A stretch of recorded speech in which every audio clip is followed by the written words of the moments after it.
This is Heartbreak Hotel. I'm your host, Ricky, the handler to Ricky Stanton.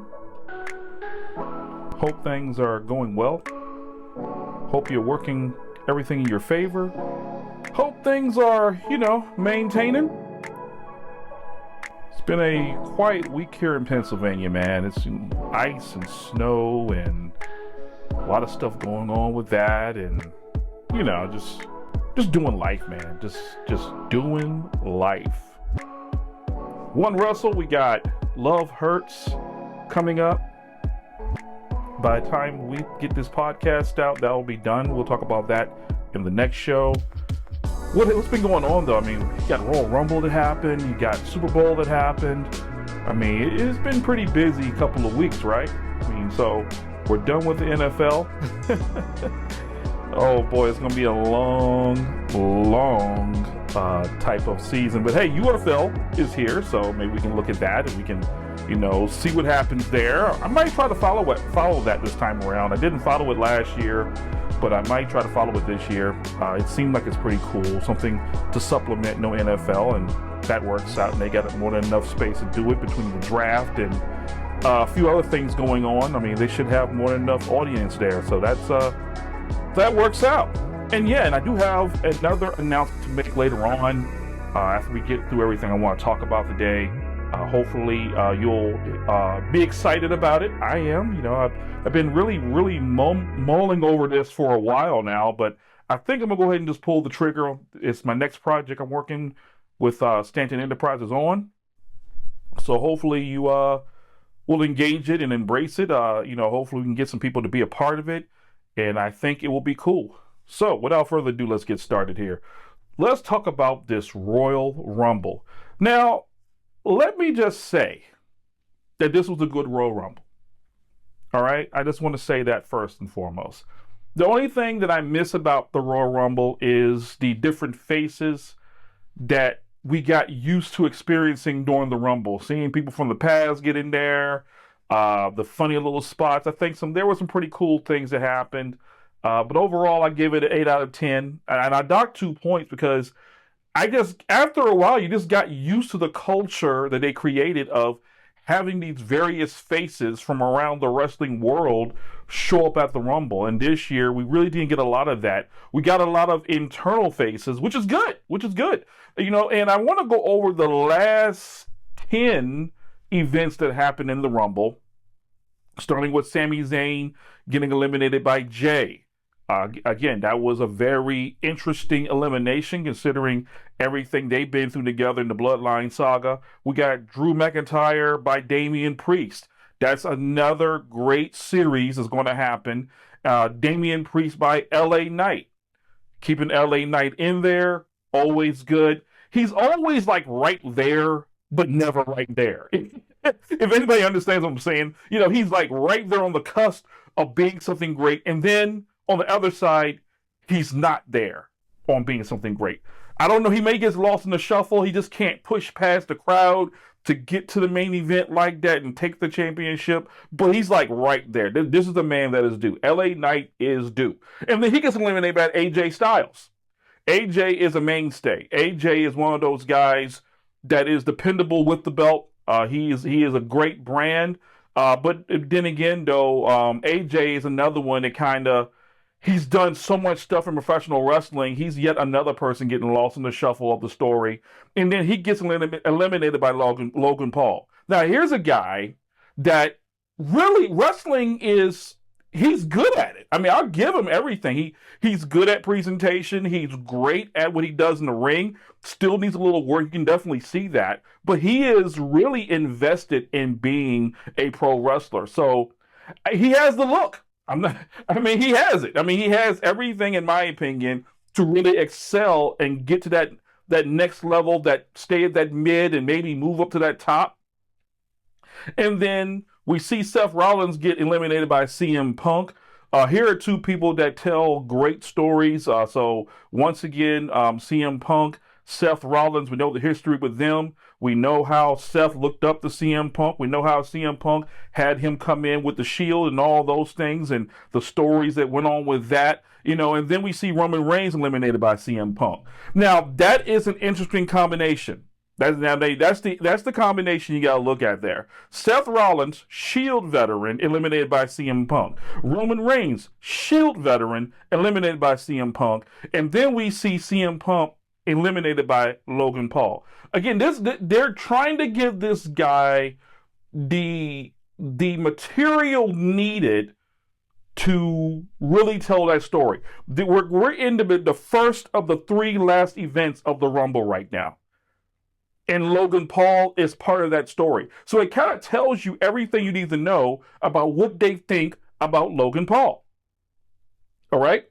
Now, we get to Logan Paul being eliminated by John Cena. That is something that you can really work on should John ever decide to do anything in the future with the WWE. We know he's on his retirement tour, but it took John Cena to eliminate Logan Paul. Says volumes about the character that Logan Paul's portraying, says volumes about where they want to put him in the company. And then finally, John Cena by Jey Uso. They put everything on Jey. They've put everything on Jey. I'm going to be real with you. I was not really feeling the whole Yeet thing. I don't know. It still hasn't really grown on me. I think they're trying to equate the Yes Movement, but I feel like the Yes Movement was a lot more developed, and I don't know. I guess it's one of those things you just gotta be into it, I guess. I'm not. I like Jey Uso. I love the tag team. I love when they went heel. I feel like they did some great stuff there. Jay's role in the Bloodline saga, being the pseudo tribesman who is helping the Euro be a part of the tribe, but the tribe doesn't want the Euro in there, but he's standing by the Euro. This is, that's some historical drama that I can be a part of. It had that whole John Smith feel to it in Jamestown. We might go into that one day, but definitely some great storytelling with the Bloodline saga. And it took it down to John Cena. And so we know John Cena is on the road trying to get to WrestleMania. This is last year wrestling. John Cena is one of those guys that will go down as one of the greats. We already know that.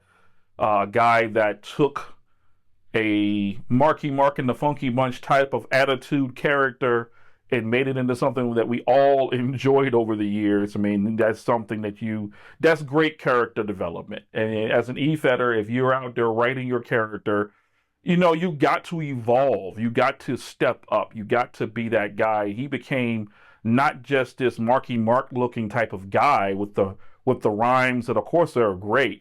Shades, The Rock with the mic charisma and everything. But he became someone beyond that. He became, and I'm gonna be real with you right now. He became what Hogan should have been. Let's just put it out there. Let's make it a buck. He became what Hogan should have been. Hogan was a guy that, yes, he had the crowd, he had the kids saying the prayers, doing the vitamins, but the personal discipline outside of the ring, we see it now, was not there. He was not in the hospitals. He was not in the nonprofits. Guarantee the internet was not out at that time. I totally get that. But your life speaks volumes when people look at it. If I open up the book of your life right now, what am I going to see? Especially after what you portray in the public eye. What am I going to see? I think about that daily with my own self. I think about what people will see when they pull back the layers beyond what they see in the public. I do a lot of community work. But if they were to see me in my personal, what are they going to read? What are they going to hear about? Those are things nowadays we want to look at. We want a complete star. That's what we want. We want the complete star role model type. Of course, I don't believe stars should be role models. There are people like you and me trying to make money, and for many of them, they will do what is necessary to get to that bag. There's nothing wrong with that, but don't portray yourself as someone kids can look up to, especially when you know you're not. If you know your body at work is ratchet, your body at work is ratchet. It's just what it is. Do you. That's all I'm saying. Do you. And so we see here, great Royal Rumble. I hope y'all also looked at the fact that there were a lot of pops for each person that came out. Everybody had their own significant layer of pops, which was good. It had that, it didn't come close to the Attitude Era, but I mean, it did have that feel that each individual wrestler had a fan base out there cheering for them. And that's great. You didn't need to bring in strangers from other promotions. You didn't need all these names coming in from other places when you got stars right here that have their own fan base. And that's good. There's nothing wrong with that. Switch to the ladies. Let's look at starting at number 23, Rachel Rodriguez by Nia Jax. Again, Rachel, no, I'm sorry, I said Rachel, Raquel Rodriguez. Here's someone I really don't know a lot about. I really, I don't follow her. Liv Morgan, by Nia Jax. That's a good one right there.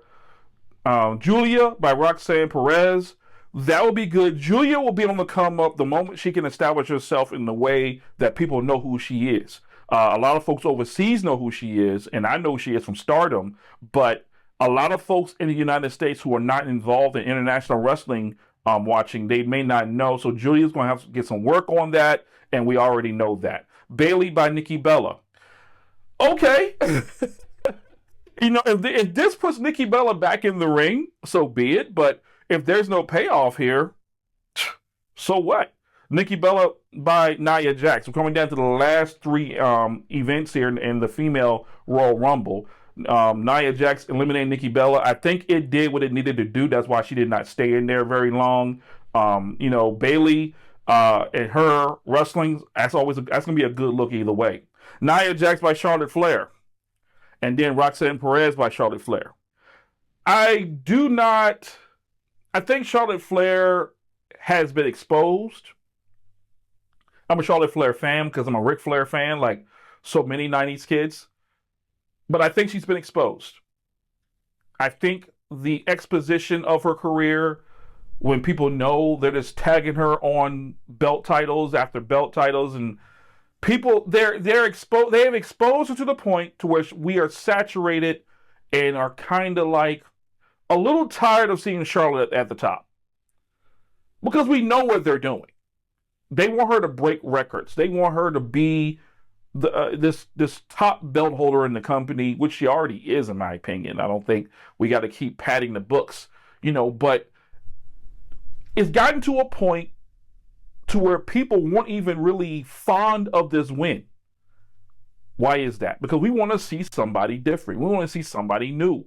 It's no disrespect to Charlotte Flair whatsoever. Charlotte Flair's body of work speaks for itself, but it comes a time to where things have to make sense. Charlotte Flair comes back. Next thing you know, she wins the Royal Rumble, gets a shot at whatever title she wants. Come on, man. Come on. I think we all see it. It's not like we don't see it. We all see it. They want her to get another championship under her belt.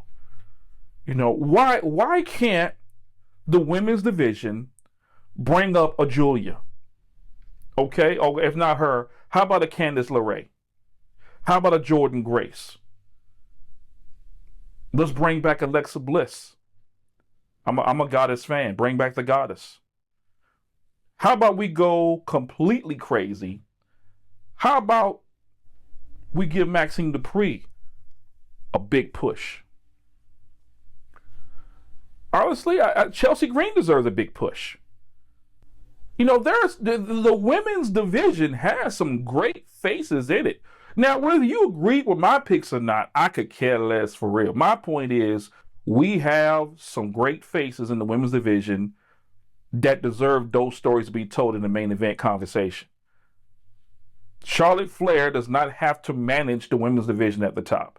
She can put some people over if she wanted to. She can give some folks the rub. She can come alongside somebody and get them to that next level.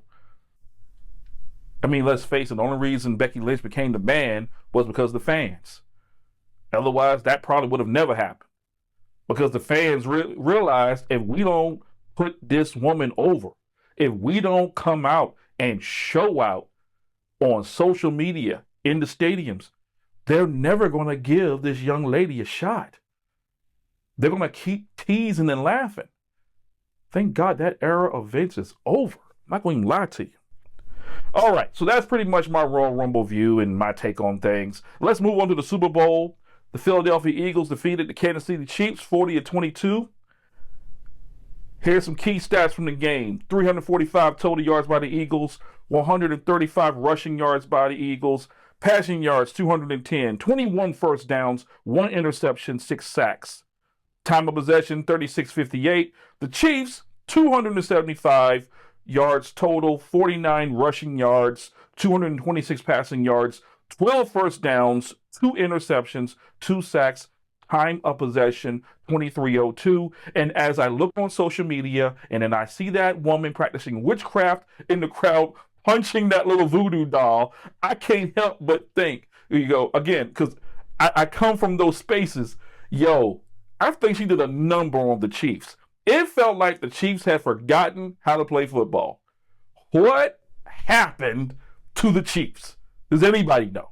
Can anybody answer? Was it just a bad day, an off day? I mean, as that movie said, any given Sunday, anything could happen. Will we see that right here in the Super Bowl? Who else was shocked? I know y'all didn't actually go in there and think that the Chiefs would get owned by the Eagles. Now, I consider it might be a fight. I consider it will be able to go down to the last touchdown or maybe to the field goal. But for the blowout they got, for the ownership that Eagles had on the field, it was shocking. It was ridiculous on so many levels. And I just didn't know what to think. And then I see that girl punching that voodoo doll in the stands consistently. And I'm like, man, there were so many things going on. The Kendrick Lamar performance, I would rather just get back to people just performing and not and stop the virtue signaling, the messaging within the performances and all that jazz, sending out these messages and everything. Guaranteed, he's a great writer. He's one. I think he's the only hip hop artist that won the Pulitzer Prize. But he's a great writer. He's layers upon layers of storytelling in his performances, and I get that. He is a walking Marvin Gaye album. Pretty much, if some people will listen to Marvin Gaye, but other people will hear Marvin Gaye, and that's Kendrick Lamar. So I have no issue with his style. It's just that, Prince, he just did a show. Michael Jackson just did a show. I get it. We don't have stars like that no more. We got a lot of niche stars. I guarantee you some people in that stadium heard the Not Like Us song and knew about the A minor stuff, but I don't think they actually listen to hip hop like that. I just feel like that song got oversaturated on the media side of things, and you couldn't help it. So it's got a little snazzy little tune to it, and it's got a little hook to it that people can really attach themselves to. But for me, the Super Bowl performance wasn't something that I'm going to rank up there with other performances. It was a great performance. It was good for what it was. But at the end of the day, though, I think you need to find entertainers that resonate with the public base and not just marginalized or just hip hop. Let's bring in some other acts with the hip hop acts. Let's diversify this up a little bit. Everybody talks DEI and all that jazz. Let's DEI up the Super Bowl performance. Let's not just have R&B and hip hop acts. Let's have some pop. Let's have some rock. Let's have some country. Let's make it very unique for the viewer. A little bit for everybody. Because we're all watching the Super Bowl. We watch for the commercials. Some of us are watching the game itself. Other folks watch for the halftime show. Let's grab all those bases and make a complete package for entertainment. Now, let's go to One Russell. Last but not least, One Russell, Love Hurts. We got the Blonde Bombshell, Savannah Andrews versus Brittany Monroe. The debut match, Lila Lovejoy versus Curtis King. Triple threat match, Misery versus Braddock versus Chris Crippler.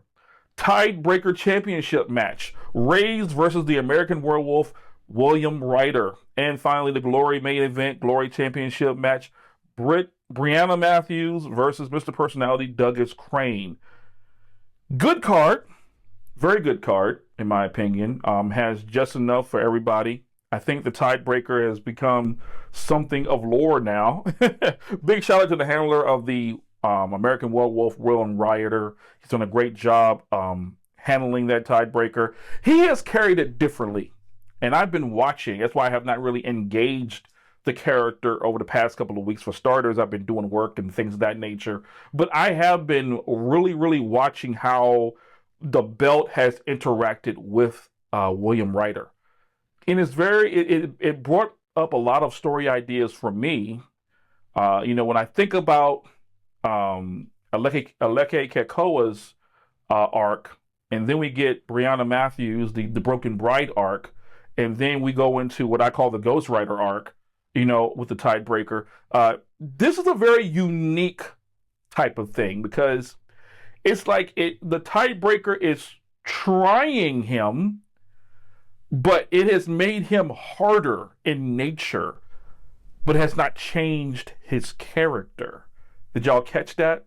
It made his personality harder and more determined in nature, but it has not changed his character nature. Like, he's not going darker as in spooky evil.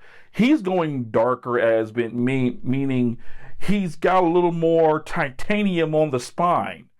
And that's kind of what I've pulled from his carrying of the belt, which has been very interesting there to see how it has evolved the character, because that's pretty much the goal of the Tidebreaker, is to make that character something more than what they were based on the lore of the Tidebreaker. If you're looking for the lore of the Tidebreaker, go to the Stanton Enterprises forum. We have everything written there, and eventually I will write a full story of the Tidebreaker and the story so far. We'll do that. I'll get that written up here shortly.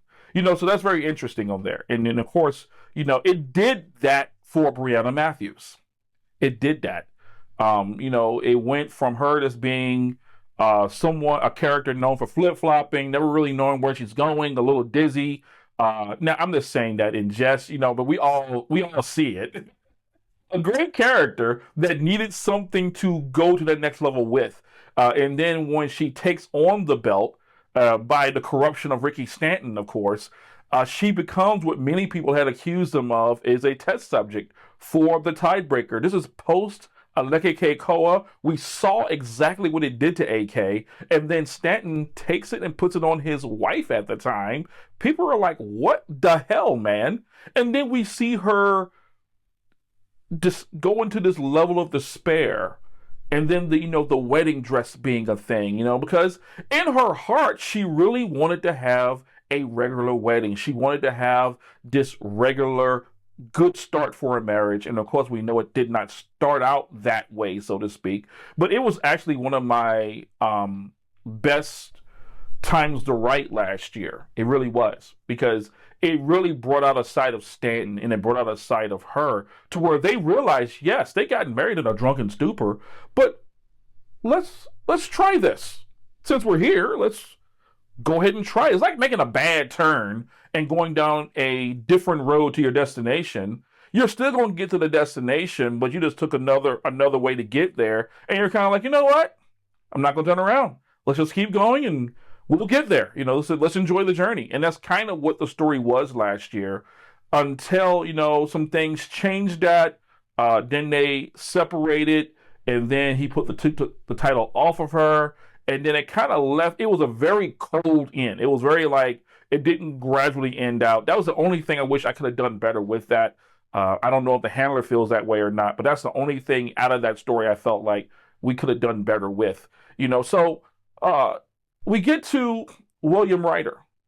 We get to his arc, which I pretty much, like I said, I call it the Ghost Rider arc, because it was one of those things where, his character kind of haunts one wrestle, and then when he wins this belt, he manifests more into this person that is a lot harder, a lot more focused. He's locked in when it comes to that Tidebreaker. He understands, to a certain degree, in my opinion, what the belt has done, but he really hasn't really tapped into it. So that'll be good. And like I said, having Brianna in the Glory main event with Douglas Crane Douglas being the strong character that he is, that'll be interesting to see how that plays out in the end. I have no idea what the results are going to be, but what I do know, it's going to be good. And then a lot of folks have asked, where is Stanton at? Well, he got beat by his protege Q, and if I recall right, he got beat clean. So he is recovering. He is doing other things, as y'all saw. His team, the DC Red Wolves, won the GFL Cup, which is great for a 2-year franchise. So we'll be doing more writing on that. And so he's doing corporate stuff right now. In a sense, it's because he's in this state of shock. There's some denial there of what happened. He hasn't mentioned it. There is this silence on the issue. He hasn't come out with any excuses as to why he lost. None of that. He is going to be coming back soon into the ring, but the match was so brutal. It was so rough. The emotion was so high. And for a man of his age, it took a lot out of him. I mean, let's be real. It took a lot out of him. He's not a spring chicken. I mean, Stanton's been around for years. So that was something that really took everything he had to get that title, and he didn't. And Q beat him. And so people can say, well, what if Jace wasn't involved? Or, well, all these other factors. But the fact of the matter is, he got beat. And the past 2 times, he's had interference. This time, he had someone that injected themselves into the match. Lost again. How much more can you do? That's the real question. Now, does he go for it again? Only time will tell, people. Only time will tell. And so I don't want to hold y'all up too long, but I definitely want to get an episode out. I know this is what I've been talking about, y'all. I want to try to, develop this podcast. If you have any questions, if you have any thoughts or comments, by all means, leave them down in the comment section there, and I'll definitely check them out and be reading them, and we'll definitely address those things in the next episode of Heartbreak Hotel. I appreciate y'all rocking with me. Definitely tell folks about the podcast, because I'm trying to, we talk about a little bit of everything here. And I want you all to be the best writers possible, and I want you to be the best people possible, so let's finish it out with this. AI and role playing. I would strongly suggest, if you have not gotten a ChatGPT account, go ahead and do that. Go ahead and do it. I think you need to broaden your horizons. I think you need to look at what the AI can do for you in creativity and in value. I'm an artist like you are. I'm a writer like you are.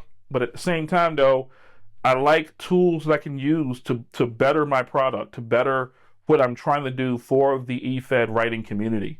And I think the AI is the next big thing. And I think really the eFed community should engage a little bit more, not be afraid of it, not be offended by it. Let's bring some new tools into the community, and let's do that. Let's make that happen. I've been doing it for years. I'm telling you, I've been doing it for years, and it's been a great asset to me. Then as far as Blood and Nation goes, again, we're still working out how we're going to bring back that AI. That's still on the back burner for right now.